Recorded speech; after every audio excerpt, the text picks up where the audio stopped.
Hey guys, welcome back to my channel and welcome back to my another vlog. একটা ছোট্ট সুন্দর blog নিয়ে আমি তোমাদের সাথে চলে এসেছি। আর থাম্বনেল দেখে তো তোমরা বুঝতেই পেরেছো যে আজকে আমি কি ব্লগ নিয়ে এসেছি। হ্যাঁ, ডেফিনেটলি একটা ঘরোয়া সুন্দর রেসিপি তোমাদের সাথে শেয়ার করব। আর সেটা কিভাবে করছি, কি কি উপকরণ দিচ্ছি তোমাদের সঙ্গে পুরোটাই শেয়ার করব। তো আজকের ব্লগটা আমি এখান থেকে স্টার্ট করছি। তোমরাও লাস্ট পর্যন্ত ব্লগটা দেখো। আশা করছি আজকের ব্লগটা তোমাদের দেখতে খুব ভালো লাগবে।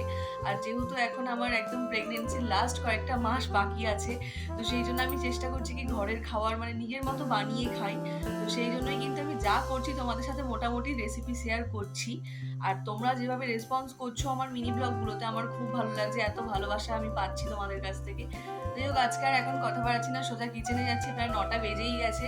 তো তোমাদেরকে পুরো রান্নার রেসিপিটা দেখাবো। খুবই এক্সাইটেড লাগছে। আরেকদিন মানে এর আগে একটা ব্লগ ছেড়েছিলাম, তোমরাও দেখেছো।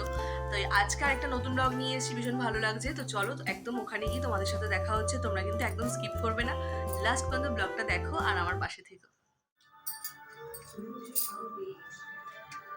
ফার্স্টে যেটা করতে হবে সেটা হচ্ছে আমি এখানে চিকেন নিয়ে নিয়েছি। আর চিকেনকে এখন আমি বানাবো, আর কিভাবে বানাবো তোমাদেরকে সবটাই দেখাবো। প্রথমে আমি পোলাও বানাবো, আর পোলাওয়ের জন্য আমি এখানে নিয়ে নিয়েছি গোবিন্দভোগ চাল। আর চালের মাপটা কি করে নিচ্ছি আর কিভাবে বুঝবো সেটা তোমাদেরকে দেখাচ্ছি। আমি এখানে কাপ মেপে দেখো 3 বার চাল নিচ্ছি, মানে 3 কাপ চালের কিন্তু আজকে আমি পোলাওটা বানাবো।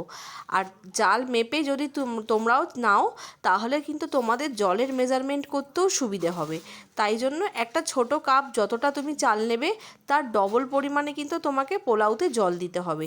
তো আমি যেভাবে যেভাবে তোমাদের মানে করছি সেটাই তোমাদেরকে দেখাবো।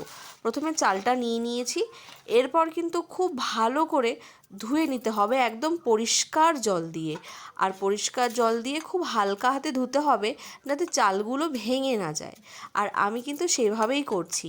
তারপর দেখো একদম একটা বড় থালার মধ্যে চালগুলোকে পুরো ছড়িয়ে ভালো করে একদম জল ঝরা মানে একটু শুকনো শুকনো হয়ে যাবে ততক্ষণ পর্যন্ত আমি রেখে দেবো, প্রায় 10 থেকে 15 মিনিট।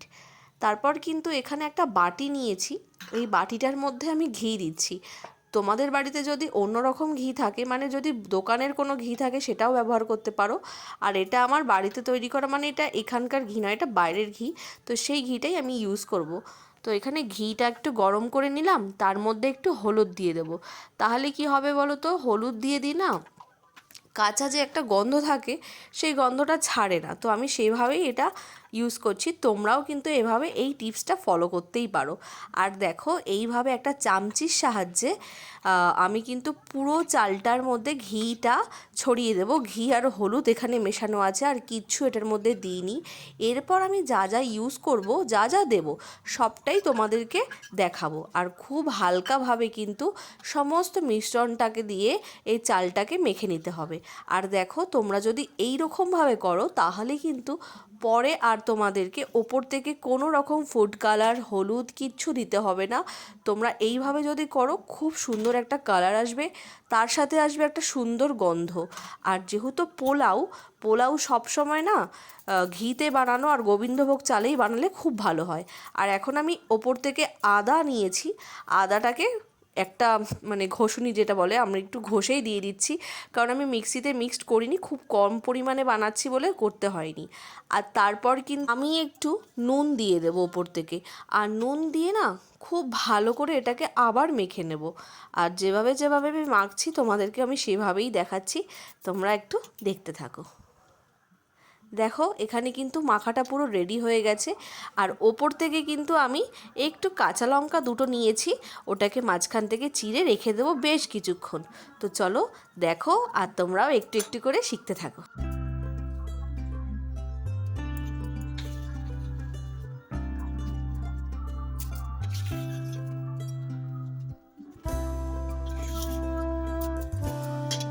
এবার আমি পোলাওটা তৈরি করব, তার জন্য একটা কড়াই বসিয়েছি ইন্ডাকশানে। আর তার মধ্যে দিয়ে দিয়েছি ঘি। বেশ কিছুক্ষণ ঘিটা ভালো করে গরম হয়ে যাওয়ার পর আঁচটাকে একদম কমিয়ে নিতে হবে। আর তারপর আমি গোটা গরম মশলা এখানে ফোড়ন দিচ্ছি।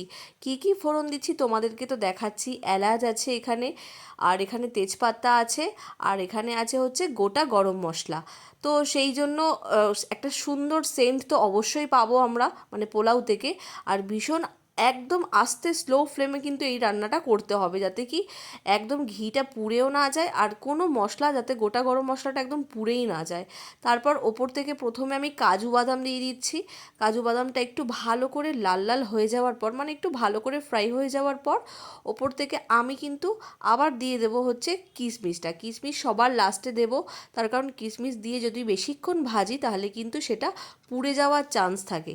তো একদম আস্তে আজে কিন্তু একদম কমিয়ে কমিয়ে এটা ভাজতে হবে, আর এরকম লাল লাল করে কিন্তু ভেজে নিতে হবে, যাতে একটা সুন্দর গন্ধ তোমরা নিজেরাও বুঝতে পারবে। যতক্ষণ না সেই গন্ধটা বেরোচ্ছে ততক্ষণ কিন্তু এটা ভেজে নিতে হবে।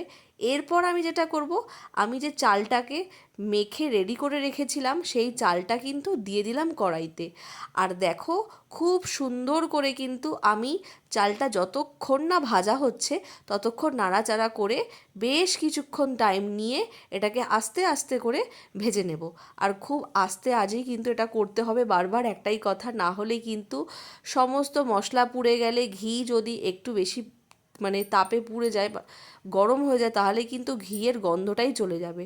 তো সেইভাবেই করতে হবে যাতে স্বাদটা খুবই সুন্দর হয়। তো চলো তোমরাও দেখো। এরপর আমি যে চিকেন বানাবো, চিকেনের জন্য সমস্ত কিছু রেডি করি, আর এখানে কিভাবে পোলাওটা ভাজা হচ্ছে সেটা তোমরা দেখতে থাকো। চালগুলো কিন্তু অলমোস্ট ভাজা হয়ে গেছে আর একটা সুন্দর কালারও চলে এসছে। এবার আমি কিন্তু এই কাপের পরিমাণটা মেপেই কিন্তু জল দেব। আর কতটা জল দেব সেটা তোমাদেরকে প্রথমেই বললাম। তোমরা যদি 2 কাপ চাল নাও তাহলে 4 কাপ জল দেবে, আর যদি 3 কাপ চাল নাও তাহলে 6 কাপ জল দেবে। আমি যেহেতু 3 কাপ চালের পোলাও বানাচ্ছি, এখন কিন্তু আমি গুনে গুনে 6 কাপ জল দেব, একদম কাপ ভরে ভরে। ঠিক আছে? তো এইভাবে আমি চলো জলটাও দিয়ে নিই আর তোমাদেরকেও দেখাই। পোলাও হতে বেশিক্ষণ টাইম লাগে না, তাও আবার গোবিন্দভোগ চালের। আর এখানে কিন্তু 5 মিনিট ফোটার পর আমি একটু খুলে দেখলাম, আর এখন আমি দেখছি 10 মিনিট ফোটার পর যে পোলাওটা অলরেডি হয়ে গেছে। কিন্তু মিষ্টি যেহেতু আমি দিইনি, আর আমার বাড়িতে কম মিষ্টিই খাওয়া হয়, তো সেই জন্য কিন্তু আমি খুব অল্প পরিমাণে চিনি দিয়ে বেশ ভালো করে নাড়াচাড়া করে ঢেকে রাখবো। এরপর আমি চিকেন বানাবো, আর সেটা কিভাবে বানাচ্ছি তোমাদেরকে দেখাবো। তো চলো এবার চিকেন রেসিপিটা বানিয়ে নেওয়া যাক। প্রথমে কড়াই বসিয়ে দিয়েছি, এরপর কড়াইয়ের মধ্যে দিয়ে দিয়েছি হচ্ছে গোটা গরম মশলা। আমি চিকেন করতে করতে কিন্তু আবার পোলাওয়ের দিকেও নজর রাখছি, যাতে কিনা আমার চালটা বেশি সেদ্ধও না হয়ে যায়, আবার নিচটা নাও লেগে যায়। যাই হোক, এখন আমি দিয়ে দিচ্ছি 2টো মিডিয়াম সাইজের কেটে রাখা পেঁয়াজ কুচোনো। তো পেঁয়াজ কুচোগুলোকে ভালো করে একটু ব্রাউন ব্রাউন হয়ে যাওয়া পর্যন্ত ভেজে নিতে হবে। খুব হালকা করে এটাকেও ভাজতে হবে যাতে কিনা বেশি পুড়ে না যায়। তারপর দেখতে পাচ্ছ আমি কিন্তু এখানে কোনো মশলা ব্যবহার করিনি, শুধু ভালো করে পেঁয়াজটাকে ভেজে নিচ্ছি। এরপর আমি পেঁয়াজের ওপর থেকে দিয়ে দেবো ম্যারিনেট করা চিকেনটা। জাস্ট আমি এটা একটু হলুদ, একটু নুন আর একটু তেল দিয়ে ম্যারিনেট করে রেখেছিলাম। তো চলো এবার আমি দেখি একটু পোলাও। তো এখানে দেখতেই পাচ্ছ জলটা কিন্তু অলরেডি টেনে গেছে, আর মোটামুটি একটা 50% হয় না, তার বেশি হয়, 70% কিন্তু পোলাও আমার কুক হয়ে গেছে। তো আরেকটুকুনি রেখে দেবো, তারপর কিন্তু পোলাওটা আমি নামিয়ে দেবো। আর খুব ভালো করে এটাকে নজর রাখতে হবে যাতে কি না বেশি সেদ্ধ হয়ে যায়, কারণ বেশি সেদ্ধ হয়ে গেলে পোলাওয়ের টেস্ট আর দেখতে ভালো লাগবে না। তো এটাকে ঢাকা দিয়ে আরও কিছুক্ষণ রাখি, তারপর চিকেনটা একটু দেখি। তো এখানে আমি একদিকে চিকেন করছি, একদিকে পোলাও বানাচ্ছিলাম। তো চিকেনটাও কিন্তু বেশ ভালো করে আমার পেঁয়াজের সাথে ভাজা হয়ে যাচ্ছে। ওই যে বললাম আমার বাড়িতে কিন্তু তেল মশলা ঝাল খুব কম খাওয়া হয়, আর চিনি বেশি খাওয়া হয় না। তো একদম সেই জন্য সেইভাবেই আমাকে সবার কথা ভেবে বানাতে হয়। তো সেই জন্য আমি এখানেও তেল একটু দিয়েছি, যেহেতু কারণ আমি এটা তেলেই রান্না করব বেশিটা, কারণ বেশি মশলা ইউজ করব না। তো এখন এখানে ভালো করে ভেজে নিচ্ছি, যতক্ষণ না এটা থেকে জল ছাড়ছে ততক্ষণ আমি ঢেকে ঢেকেই রাখবো। তো চলো এবার পোলাওটা দেখে নিই। ফাইনালি আমার পোলাও কিন্তু রেডি, 100 ভাগটাই রেডি হয়ে গেছে। আরও কিছুক্ষণ আমি ঢেকে রেখে দেবো। আর এখন কোনো ফ্লেমে রাখতে হবে না, একদম তোমরা যদি গ্যাসে বানাও গ্যাস বন্ধ করে দিয়ে বেশ কিছুক্ষণ রেখে দেবে, আর যদি ইন্ডাকশানে বানাও তো ইন্ডাকশানে ঢেকে রেখে দাও। এরপর কিন্তু আমি আবার চিকেনটা দেখতে আসলাম, আর দেখো চিকেন থেকে কতটা জল বেরিয়েছে। আমি কিন্তু চিকেনের এই জলটা দিয়েই রান্না করব, আমি এক্সট্রা করে কোনো গ্রেভি বানানোর জন্য জল দেব না। এরপর আমি এখানে মশলা দেব। আর মশলার মধ্যে একদমই শুধু যেমন আমরা ঘরোয়া মশলা ব্যবহার করি, পেঁয়াজ, আদা, রসুন, টমেটোর একটা পেস্ট বানিয়েছিলাম, খুব অল্প পরিমাণে একদম মশলা দিয়ে, আর সেইটাই কিন্তু দিয়ে দিচ্ছি। এই মশলাটা দিয়ে একটু জাস্ট নুন দিয়ে আমি এটাকে আরও বেশ কিছুক্ষণ ধরে ভালো করে কষিয়ে নেব, যাতে কি না মশলা আর মাংস একসাথে সেদ্ধ হয়ে যায়। তো চলো এটা হতে থাকুক, আর তোমাদের সাথে আরেকটা জিনিস শেয়ার করি। এর আগের দিন তোমাদের সাথে আমি একটা ব্লগ শেয়ার করেছিলাম গোলাপ জামুন বানানোর। কে কে আমার বন্ধুরা গোলাপ জামুন বানিয়ে বাড়িতে খেলে আমাকে কিন্তু কমেন্ট করে বা লাইক করে জানালে না। যাই হোক, আজকের রেসিপিটা যদি ভালো লাগে অবশ্যই বাড়িতে সবার সাথে বানিয়ে এই রেসিপিটা শেয়ার করো। আর দেখো, তোমাদেরকে আমি দেখাচ্ছি পোলাওটা কিন্তু পুরো ফাইনালি রেডি। জাস্ট গরম মশলা একটু সেন্ট আসার জন্য ওপর থেকে একদম হালকাভাবে একটু জাস্ট নামের মতো, মানে গরম মশলা না দিলেই হয়, আমি জাস্ট একটু ওপর থেকে ছড়িয়ে আবার ঢাকা দিয়ে দিলাম। আর আরেক দিকে তোমাদেরকে দেখাই, চিকেনটা কিন্তু অলমোস্ট রেডি। এর উপর আমি কোনো রকম মশলা দেবো না, একটু নুন দিলাম। এরপর আমি দিয়ে দেবো হচ্ছে, আমরা মিষ্টি তো খাই না, তোমাদেরকে প্রথমেই বললাম বেশি মিষ্টি ইউজ করি না রান্নাবান্নাতে, সেরকম কোনো রকম মিষ্টি দিই না, শুধু একটু হলুদ দিয়ে দেবো আর একটু দিয়ে দেবো হচ্ছে লঙ্কার গুঁড়ো, যেহেতু কাঁচা লঙ্কা দিইনি, আর সেই জন্যই একটু ওপর থেকে লঙ্কার গুঁড়ো দিয়ে ভালো করে এটাকে আরও বেশ কিছুক্ষণ কষিয়ে নেব। আর যত বেশি মাংস কষাবে তত তার টেস্ট আরও বেশি বেড়ে যাবে। এটা সত্যি কথা। আমরা অনেকেই ভাবি যে বেশি কষালে হয়তো জিনিসপত্র খারাপ হয়ে যায়, টেস্ট খারাপ হয়ে যায়। মশলা বেশি কষালে কিন্তু মশলা পুড়ে যাবে, সেন্ট খেতেও খারাপ লাগবে, কিন্তু মাংস যদি বেশি কষাও তত তোমার টেস্ট বাড়বে। আর এখন কিন্তু মাংসটা আমার অলমোস্ট রেডি হয়ে গেছে, বেশ ভালো লাগছে দেখতে। আর জানি না আমার বরের মতো আমি মাংস বানাতে পারবো কি না। তো মাংসটা অলমোস্ট রেডি হয়ে যাওয়ার পরই, যেহেতু আমি জল দিইনি কোনো রকম, ওপর থেকে একটু গরম মশলা আমি ছড়িয়ে দিলাম। আর জানো তো, আমার বর এত সুন্দর রান্না করে, ওর হাতের রান্না খাওয়ার পর আমার সবসময় মনে হয় যে আমি একটু ভালো কিছুই করি বা ভালোভাবে রান্নাটা করি, তাহলে কি হবে, আমার টেস্টটাও একটু সুন্দর হবে। কারণ আমরা একদম তেল মশলা খাই না, কিন্তু আমার শ্বশুরবাড়িতে বেশ তেল মশলারই রান্নাবান্না হয়। তো চলো, চিকেনটা কিন্তু আমার অলমোস্ট রেডি। ওপর থেকে আমি একটু ধনিয়া পাতা কেটে রেখেছিলাম, তো সেটাই কিন্তু আমি ছড়িয়ে দিলাম। আর দেবো, যেহেতু ঝাল একদম কম দিয়ে বানিয়েছি, সেই জন্য 2 কি 3টে কাঁচা লঙ্কা, যে যেমন ঝাল খাও তোমরা সেরকম বাড়িতে ইউজ করতে পারো। না হলে আমার মতো যদি যারা ঝাল কম খাও, তারা এরকম লঙ্কা ওপর থেকে কেটে ছড়িয়ে দিয়ে বেশ কিছুক্ষণ 15 থেকে 20 মিনিট ঢেকে রেখে দেবে। দেখবে এরপর তোমাকে কত সুন্দর টেস্ট লাগছে খেতে, আর গন্ধটা কত সুন্দর বেরোবে। আর চলো, এবার আমি এটা একটু ঢেকে রাখি, তারপর তোমাদের সাথে দেখা হচ্ছে। তো এখন রান্না বান্না কমপ্লিট, পোলাও তো রেডি। এত সুন্দর গরম গরম বাসন্তী পোলাও তো ভীষণই সুন্দর লাগে খেতে। যাই হোক, কাজবাজ সব হয়ে গেছে, চিকেন, পোলাও সমস্ত রেডি, আর স্যালাডও কেটে রেডি করে নিয়েছি। এবার আমি এখানটা একটু গুছিয়ে নেব, গুছিয়ে পরিষ্কার টরিষ্কার করে নেব, তারপর দেবো সবাইকে খেতে। তারপর তোমাদের সাথে আবার আসছি, আর কেমন লাগলো লাস্টে তোমাদেরকে জানাচ্ছি। সবাই খেয়ে যখন জানাবে, ততক্ষণ পর্যন্ত তোমরা কিন্তু ভিডিওটা দেখতে থাকো। তো চলো এখন ঝপঝপ করে কাজগুলো সেরে নিই, দিয়ে ফ্রেশ ট্রেশ হয়ে নিই, তারপর তোমাদের সাথে আবার দেখা হচ্ছে। আজকে গোবিন্দভোগ চালের এই বাসন্তী পোলাও আর চিকেন কষা মাত্র 1 ঘন্টায় আমি তোমাদের সামনে তৈরি করলাম। আর কেমন হলো তোমরা তো অবশ্যই জানাবে, এইটুকুনি আশা তোমাদের কাছে আমি করতেই পারি। তো চলো, এবার আমি খাবো এবং সবাইকে দেবো, এরপর তোমরাও কিন্তু বাড়িতে করে আমায় জানিও কেমন লাগলো। তো আমি এখানে এখন আমার ডিনারের জন্য সবকিছু রেডি করে নিয়েছি, এবার আমি খাবো, তারপর তোমাদের সাথে কেমন হয়েছে একদম সত্যিকারের রিভিউটা দেবো, ঠিক আছে? তো চলো খাওয়া যাক সবার প্রথমে।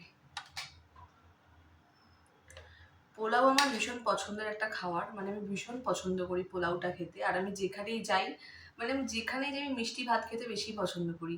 মিষ্টি ভাত আর একটু চিকেনটা একটু ঝাল হলে অসুবিধা নেই, কিন্তু পোলাওটা আমার ভীষণ পছন্দের। ফ্রাইড রাইসের থেকে, বিরিয়ানির থেকে আমি পোলাওটা খুব ভালোবাসি, কারণ এটার মধ্যে আমার একটা বাঙালিয়ানা স্বাদ পাই। যাই হোক, খাই।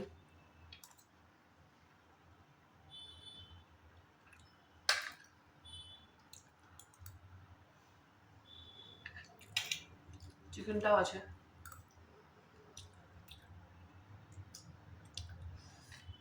জানি না আমার বরের মতো ভালো চিকেন বানিয়েছি কিনা, কিন্তু সেম সেম গেছে। চেষ্টা করেছি ওর মতোই বানানোর, কারণ ওর কাছ থেকে আমি অনেক রান্না শিখেছি। তো চলো আনন্দ করে রিল্যাক্সে খেয়ে নিই, তারপর একদম ভিডিওটা আমি এন্ড করছি। তো এখন আমার মা বলবে যে কেমন খেতে হয়েছে, তারপর দিয়া বলবে। বলো কেমন হয়েছে, ভালো করে রিভিউ দেবে কিন্তু। খুব ভালো। কি কম হয়েছে কি বেশি হয়েছে? এটা নুন বেশি হয়েছে। কিসে নুন বেশি হয়েছে? মাংস। বললাম না, একটা জিনিস আমার মায়ের কাছে কিন্তু রান্না বান্নার ব্যাপারে ভীষণ যেটা খারাপ হবে সেটা মুখের সামনে বলবে, আর যেটা ভালো হবে সেটা খুব ভালোই বলবে।